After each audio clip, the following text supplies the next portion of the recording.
In this question here, we want to solve by factoring. We have 2m squared minus 17m plus 26 equals 0. So when we look at this particular problem, we need to ask ourselves, first of all, is it in standard form?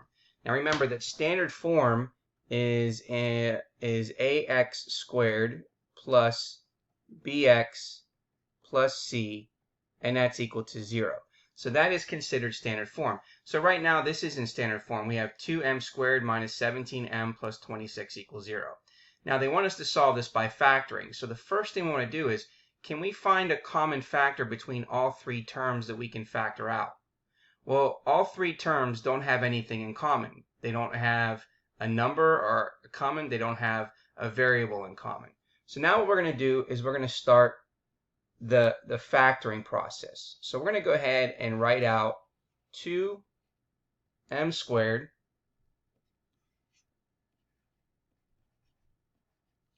minus 17m plus 26, and we're going to set that equal to 0.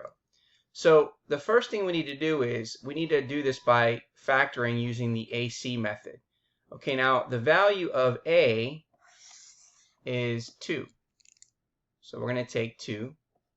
And then the value of C is going to be 26. So 2 times 26 is going to give us 52. Okay, and so now in step number 2, we're going to go ahead and draw our x, where the value of whatever AC is going to go here, and the value of B is going to go at the bottom there. So the value of AC we found to be 52. The value of B is the middle term, which is negative 17. So we're going to have negative 17 down here. So we need to come up with two numbers that when we multiply them together, it's going to give us positive 52. Then when we add them together, it's going to give us negative 17. Okay, so one way of doing this to kind of figure out those two numbers is by breaking down 52 in its prime form. Okay, we already know that the two factors for 52 is 2 times 26. But the difference between 2 and 26 is not 17. So let's break down 26 a little further. Well, that's 2 and then that's 13. So if you notice here, if we take 2 times 2, that's going to give us 4. And 4 times 13 is going to give us 52. Now if we add 4 plus 13, it's going to give us 17. The only thing is now we need to then make sure that they're both negative. So negative 4 times negative 13 is going to give us positive 52.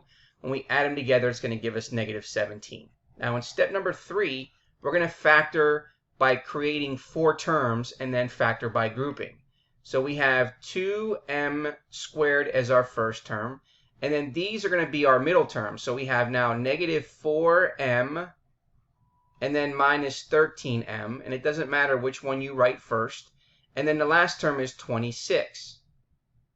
So now at this point, you're going to draw a line in the middle between the two to separate the two first factors and the two terms. So now we need to ask ourselves, what can we factor out of the first two terms? Well, what we can factor out is a 2 and an m. And so what's left is m minus 2. Okay, whatever we get for that second part, we're also going to write over here. And then we're going to ask ourselves, what do we need to multiply by m to get negative 13m? And what do we need to multiply by negative 2 to get positive 26? Well, that's going to be negative 13, and you can check. Negative 13 times n is negative 13m. Negative 13 times negative 2 is positive 26. Now we can factor. They both have an m minus 2 in common. So we have m minus 2. And then what's left over is 2m minus 13.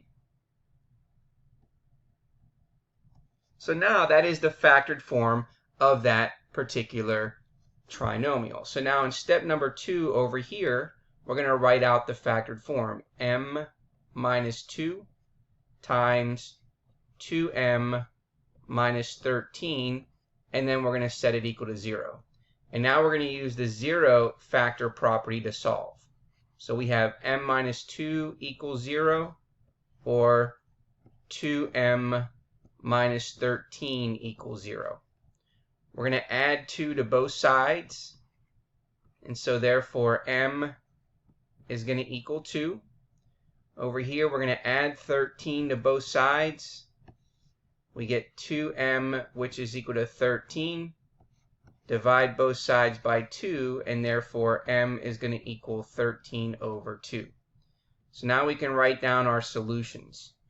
So our solutions are 2 and then 13 over 2. Now let's go ahead and put this in our problem to verify our solution. So 2 and 13 over 2. So up here we have 2, comma, and then the fraction 13 over 2. And there's our answer.